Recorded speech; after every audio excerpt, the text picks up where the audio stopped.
विद्यार्थी मित्रांनो नमस्कार. येता 7वी आपण मॅथमॅटिक्स पाहतोय. ओके, कालच्या व्हिडिओमध्ये आपण सिंपल इंटरेस्ट चा फॉर्म्युला पाहिला होता. So what is the simple interest formula?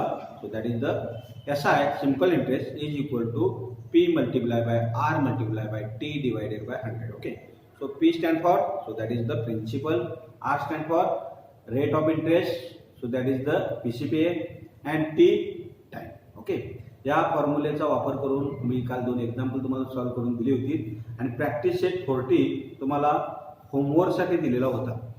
विद्यार्थी मित्रो, तुम्ही सर्वांनी प्रॅक्टिस सेट 40 पूर्ण केलेला असेल. ओके, ज्या विद्यार्थ्यांनी केलेलं नाही त्यातील मी काही मोजके एकूण 5 एक्झाम्पल आहे, त्यातील 2 एक्झाम्पल मी तुम्हाला सॉल्व्ह करून देतो. ओके, बघा फर्स्ट एक्झाम्पल, एक Rehana deposit rupees 1500 in the school fund at the 9 PCPA for 2 years. What is the total amount she will get? Okay, यामध्ये काय सांगितले बघा, या रेहाना हिनं डिपॉझिट केले स्कूल फंड म्हणून 1500 रुपये डिपॉझिट केले फंडला. किती PCPA ना? 9 PCPA. सो रेट दिलेला आहे 9% दरानं तिने 1500 रुपये स्कूलला फंड दिले. ओके, फॉर 2 इयर्स, किती वर्षासाठी? 2 वर्षासाठी. So what is the total amount she will get? तर पूर्ण फंड तो किती वर्ष म्हणजे 2 वर्षानंतर फंड किती रुपये मिळेल असं विचारलेलं आहे. ओके, त्यामध्ये काय काय दिले पहा की आपल्याला सोल्युशन करूया. सो गिवन डाटा काय काय बघा. So there are Rehana deposit rupees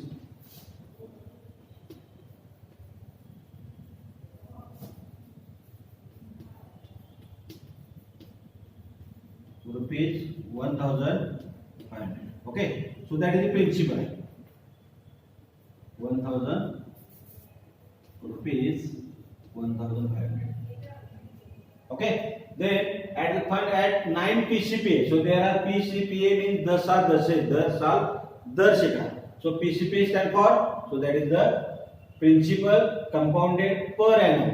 Principal compounded per annum means दर साल 10 शेकडा, म्हणजे दर वर्षी 100 रुपयाला 9% दराने काय घेतलेला आहे तो दर दिलेला आहे. म्हणजे रेट असणार आहे तो rate is equal to 9 PCPA आणि टाइम दिलाय T is equal to 2 year. Okay, आणि आपल्याला काय करायचं आहे? टोटल अमाऊंट काढायची.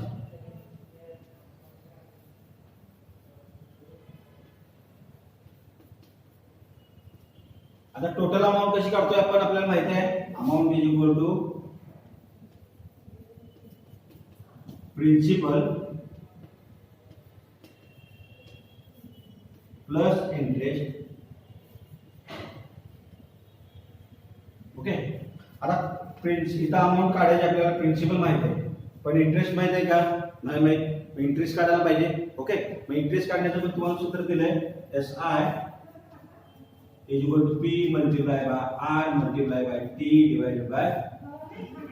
ओके, या फॉर्म्युल्यावरून आपल्याला काय काढायचं म्हणजे सिंपल इंटरेस्ट काढायला पाहिजे. Okay, P multiplied by R multiplied by T divided by 100.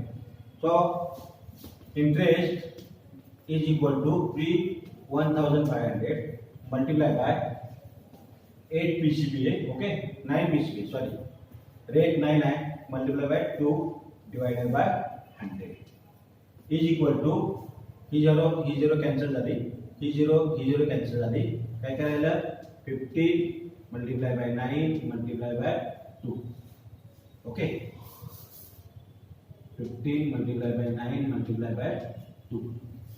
15 into 2 30, so that is 30 multiplied by 9 is equal to 270. बघा 9 into 3 27, that is 270. So interest आपल्याला मिळाला रुपीज 270. ओके, आता आपल्याला काय पाहिजे? So total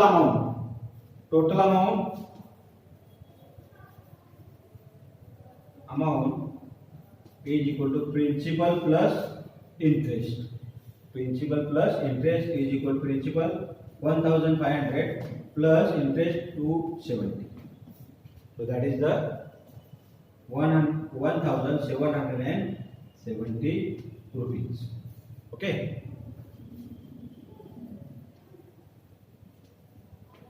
So she will get total amount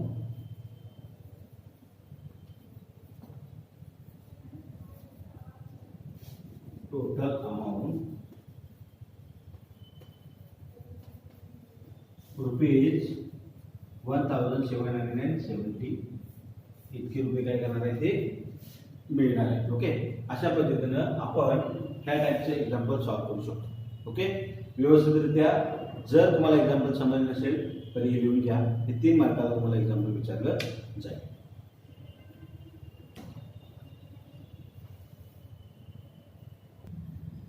okay, आता दुसरे example आपण पाहतोय 3 नंबर. ओके, बघा कोणता आहे. Shrikant deposited 85,000 rupees for 2.5 years at 7 PCPA in saving bank. Okay, what is the total interest he received at the end of this period? बघा काय सांगितलंय. श्रीकांत नावाचा एक व्यक्ती आहे आणि तिनं बँकेमध्ये 85,000 रुपये गुंतवलेले आहेत. त्याच्याजवळ 85,000 रुपये होते. त्याला ते घरी ठेवायचे नव्हते म्हणून त्याने बँकेत ठेवले. ओके, बँकेत किती रुपये ठेवले. 85,000 रुपीज ठेवले, डिपॉझिट केले. ओके, तो किती वर्षासाठी ठेवले. 2.5 वर्षासाठी. 2 years completed and 1.5 year. Okay, so 1.5 year, so that is 2.5 वर्षासाठी त्याने काय केलेलं आहे. 7 PCPA. ओके, 7 PCPA म्हणजे तो दर आहे, रेट आहे. तो 7 PCPA in the saving bank account. What is the total interest is received at the end of this period. ज्यावेळी 2.5 वर्ष पूर्ण होतील त्यावेळी त्याला किती रुपये व्याज मिळेल असा क्वेश्चन आहे. ओके, बघा आपल्याला काय काय माहिती दिली आपण घेऊया अगोदर सोल्युशन. बघा हे आता डिपॉझिट केले, जो प्रिन्सिपल आहे 85,000. Okay, 7 PCPA, so that is the rate दिला आहे 7 PCPA. ओके, त्यानंतर टाइम दिलाय T is equal to 2.5 year, म्हणजेच किती असणार आहे तो 2.5 year. ओके, आणि आपल्याला काय काढायचं आहे. इंटरेस्ट काढायचा. किती मिळवलाय सर इंटरेस्ट आपल्याला काढायचं. ओके, यावर आपण इंटरेस्ट काढू. पहा interest is equal to P multiplied by R multiplied by T divided by 100. Okay, so P multiplied by R multiplied by T divided by 100. So P they are given that 85,000 multiplied by R, so 7 multiplied by T is equal to 2.5 divided by 100. Okay, आता ही दशांश चिन्ह आपण हे decimal point आहे हा निघून जायचा असेल तर काय करतोय आपण. बघा ही दशांश चिन्ह निघून जाण्यासाठी आपण काय करू शकतोय. ही दशांश चिन्ह इथे काढू शकतोय आणि इथे 0 वाढवू शकतो. ओके, हे तुम्ही 6th and 5th ला तुम्ही सगळं रूल पाहिलेला फ्रॅक्शन मध्ये पाहिलेला असणार आहे. ओके, यानंतर आपण ही 0 कॅन्सल केली, ही 0 कॅन्सल केली, ही 0 कॅन्सल केली. 85 multiply by 7 multiply by 20. Okay, या दोघांना मल्टिप्लाय करा. 85 multiply by 7, 7 5 35, carry on 3. Okay, 8 7 56 plus 3 59. Okay, so 5 9 5 multiply by 80. So is equal to, so that is 5 9 5 is equal to multiply by 25 is equal to 25 multiply by 5 is equal to 125 5 carry on 10. Okay, 25 multiplied by 9, so that is the 225 plus 12. 225 plus 12 is equal to 732. Okay, so they are given that 7 carry on 23. 25 multiplied by 5, 125 plus 123. 125 plus 23 is equal to 8 4 1. So that is the 8 4 1 4 8. Okay, so that is the total rupees 14874. Okay, so that is the interest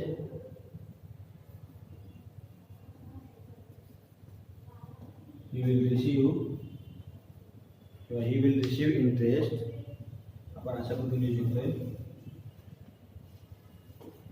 he will receive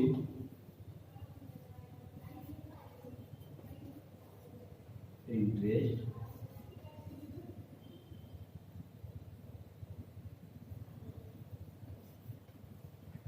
at the end period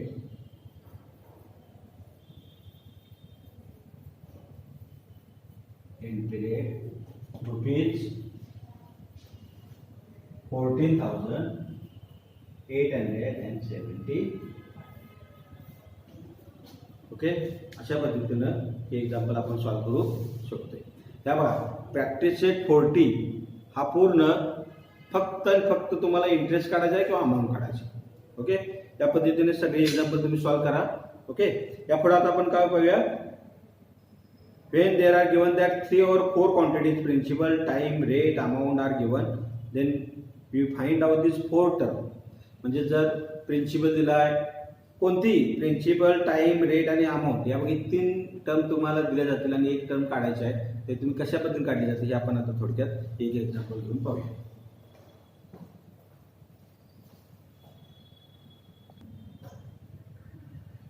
बघा, आता इथे example मी देतोय.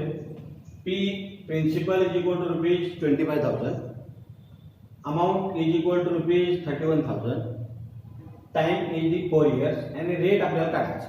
Okay, 4 term आहेत, P, principal, amount, time आणि rate. या 4 term मध्ये तुम्हाला 1 term काढायला सांगितले जाते आणि 3 टर्म दिले जातात. ओके, अशा वेळी आता बघा, या एक्झाम्पल मध्ये दिलेली माहिती आहे. परत एकदा तुम्ही P is equal to rupees 25,000. Okay, amount A दिलाय रुपीज 31,000. ओके, टाइम दिलाय T is equal to 4 years and rate दिलाय तो आपल्याला काढायचा. आता आपल्याला रेट डायरेक्ट काढता येईल का, कारण आपल्याला रेट काढण्याचे सूत्र माहित आहे. I is equal to P multiplied by T multiplied by किंवा R multiplied by T divided by 100. Okay, हे आपल्याला फॉर्म्युला माहिती आहे. ओके, हा फॉर्म्युला आपल्याला माहिती आहे. पण इंटरेस्ट यात दिलेला आहे का, नाही. तो अगोदर इंटरेस्ट काढण्यासाठी आपल्याला काय करायला पाहिजे, बघा काय करता येईल. अमाऊंट दिलेली आहे, प्रिन्सिपल दिलेली आहे, अमाऊंट दिलेली आहे, प्रिन्सिपल दिलेली आहे. त्यामुळे इंटरेस्ट काढता येईल आपल्याला. कसा काढता येईल, फॉर्म्युला एक तुम्हाला माहिती आहे की काय बघा, amount is equal to principal plus interest. आता अमाऊंट दिली आहे, प्रिन्सिपल दिली आहे. ओके, सो अमाऊंट किती आहे बघा total, so that is amount 31,000. Okay, is equal to principal दिले आहे 25,000 plus interest. Okay, so interest काढण्यासाठी हे प्लस आहे, काय होईल, मायनस होईल. So 31,000 minus 25,000 is equal to interest. So 31,000 minus 25,000, so that is the 600. The 6,000 is equal to interest. यावर आपल्याला सिंपल इंटरेस्ट मिळाला रुपीज 6,000. ओके, आता आपल्याला या फॉर्म्युलाचा यूज करायचा.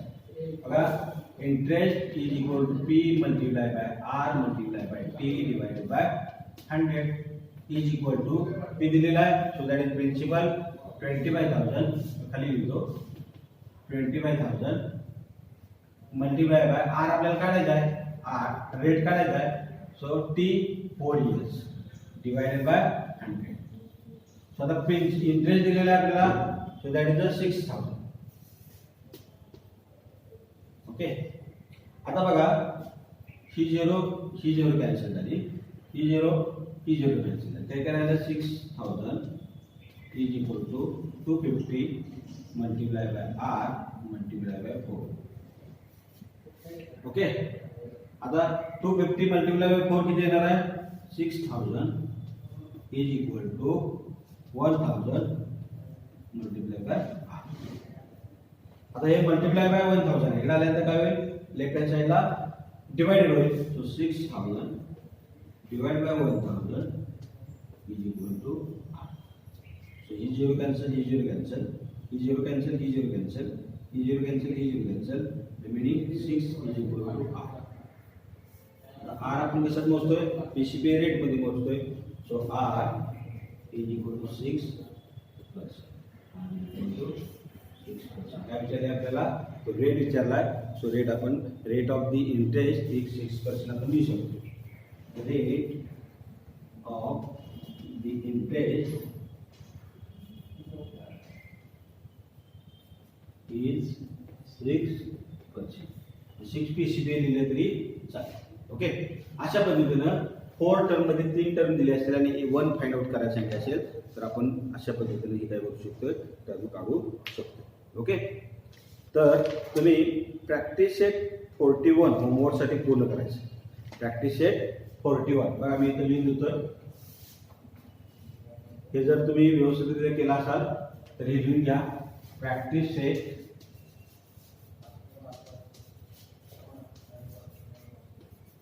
41 हा काय करायचं तुम्हाला होमवर्क साठी पूर्ण करायचं